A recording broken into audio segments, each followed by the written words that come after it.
Shiloh, all right? And I thought that that was a really a perfect match for what we're about to talk about. And I'm telling you, folks, I saw the opening night of Susan Laurie Park's new play, and the play is Father Comes Home. My Father Comes Home from the Wars, Parts 1, 2, and 3, and it's at the Center Theater Group, the Mark Taper Forum. And, well, we're going to jump right into it, but I want to tell you we're going to be talking with my guest, Desean Terry, who is now stepping in as the lead character in the play. His name is Hero, and it's a very powerful drama. And Desean, you got a job ahead of you. Welcome to the show, man. Thank you. Glad to be here. Tell me, give people a sense of what the play's about. The play is about so many things, but if we just look at the historical context, the play is essentially about the Civil War and how it affects two characters, two brothers. And for me, I think that the play is essentially that you have these two characters, of course, in the historical landscape. These people are looking for freedom, whatever that means to them. But I think essentially at the core of it is that you have two people who have very different ideas and approach to getting freedom. And, usually I think we look at, I think what Susan Lloyd Parks does so brilliantly is that usually we look at that, very clearly. Freedom, because, we live in a free country. This is America. We all have freedom. I'm putting quotations, right? But definitely closer to freedom than they might have had back then. Talk about, the slaves at that time.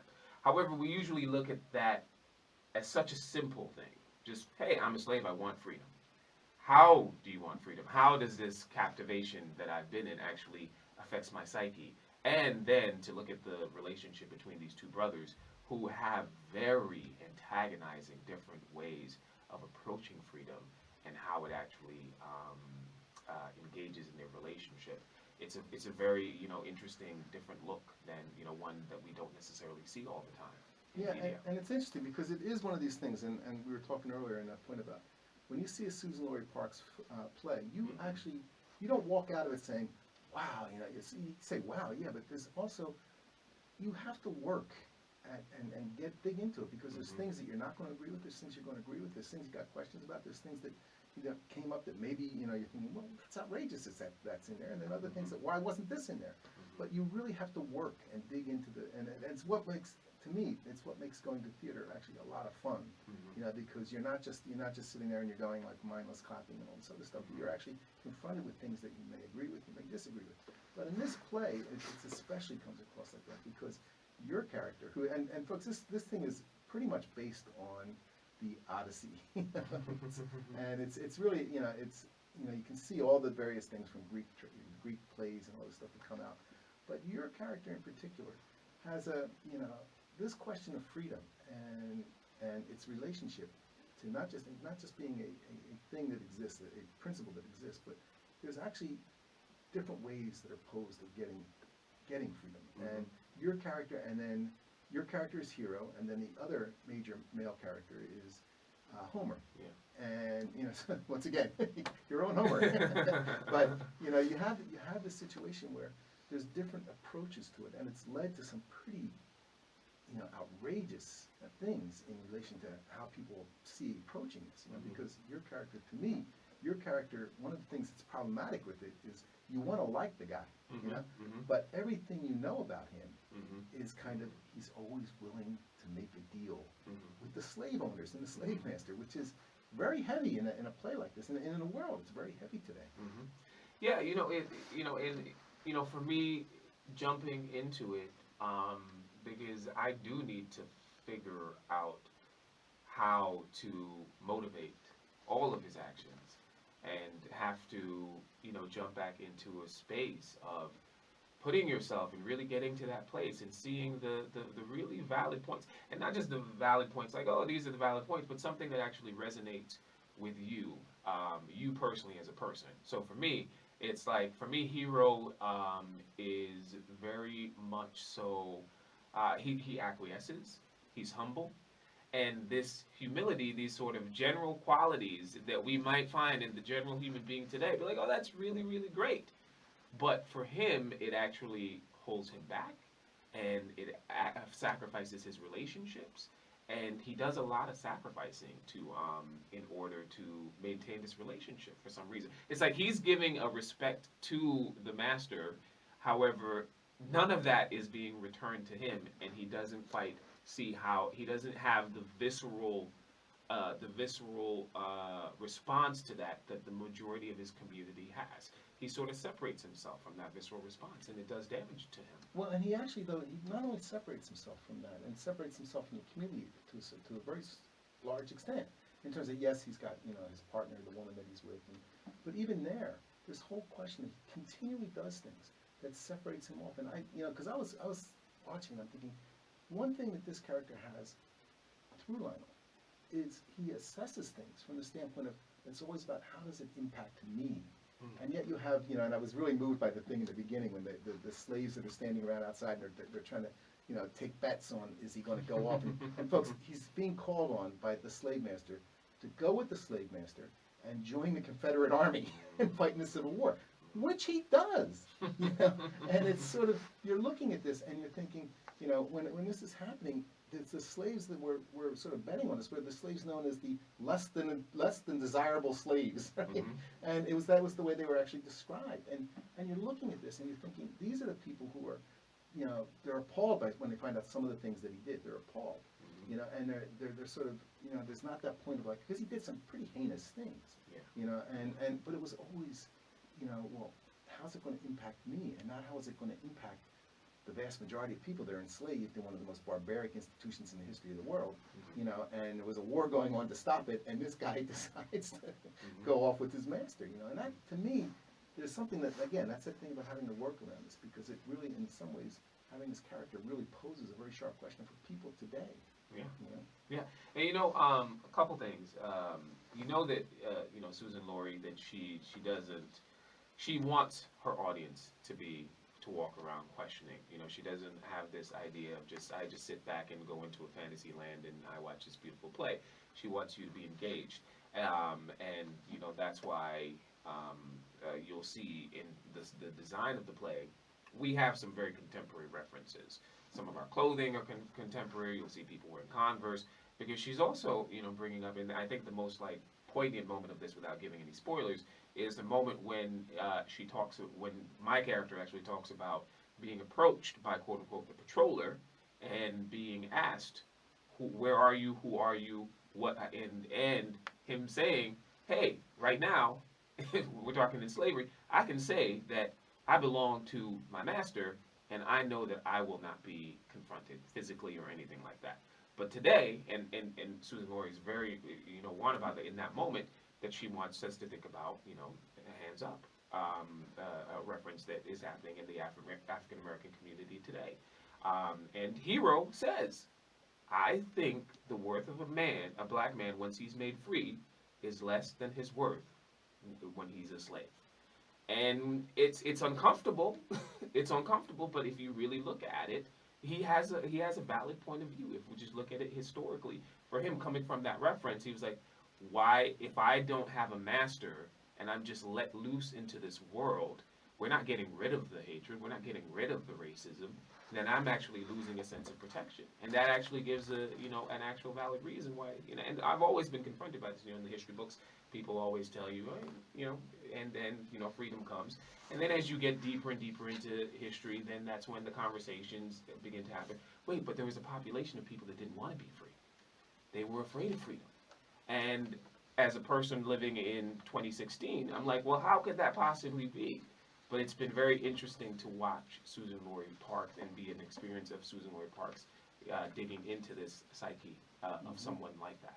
Yeah, it's very interesting, because actually that's what I was going to say. It's actually her idea. Even she talked about the fact that that basically you have this the hands up and the reference to Mike Brown and what happened in Missouri and Ferguson, and she then you look at this other stuff that goes on too. I mean, even this point about the worth of the slave being more than the humanity of the black person is worth once they're freed.